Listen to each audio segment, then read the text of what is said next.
माथ पसे लुगा हटाही चाहे रखी के कर मजाल बाकी बोल दिए साखी।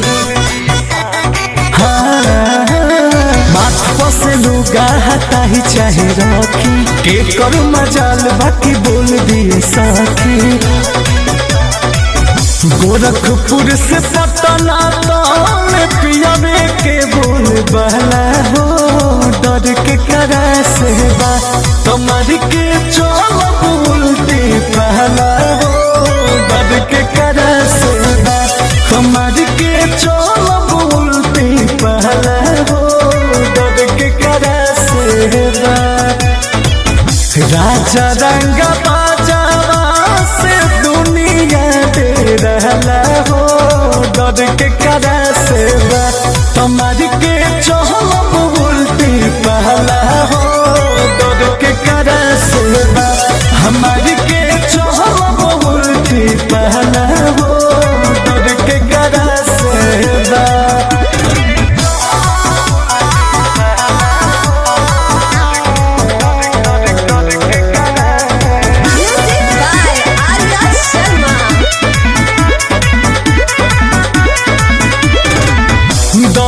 लोग उनकर करे अगुवानी बढ़िया बढ़िया जाना वही जा भरेला पानी कहीं न बड़ुए कहीं जाना बड़ुए मोरे राजा जी के बहुत चला न बड़ुए। बोले ले तो बाघ गरजे ऐसन बुझला हो डर के करा से बा बोले ले तो बाघ गरजे ऐसन बुझला हो डर के करा से बा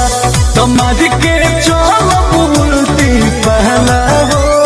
डर के करा से बा कमर के चोल बोलती पहला हो डर के करा से बा।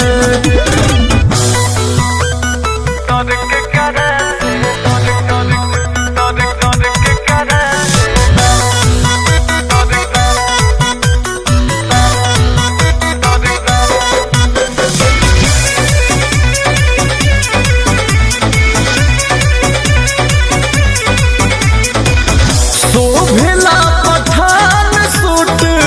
सैया के शरीर में एक पीस बड़ले बाड़े छिन्ही जैबू भीड़ में राजा सब जाने ले गुल तब फन ले देवर पवन और राजा जी के खूब मान ले पियावा अंकुशावा के चारों रे हला हो डर के करा से बा पियावा अंकुशावा के चारों रे हला हो डर के करा से बा कमर के चोल बोलते पहला हो डर के करा से बा कमर के चोल बोलते पहला हो डर के करा से बा।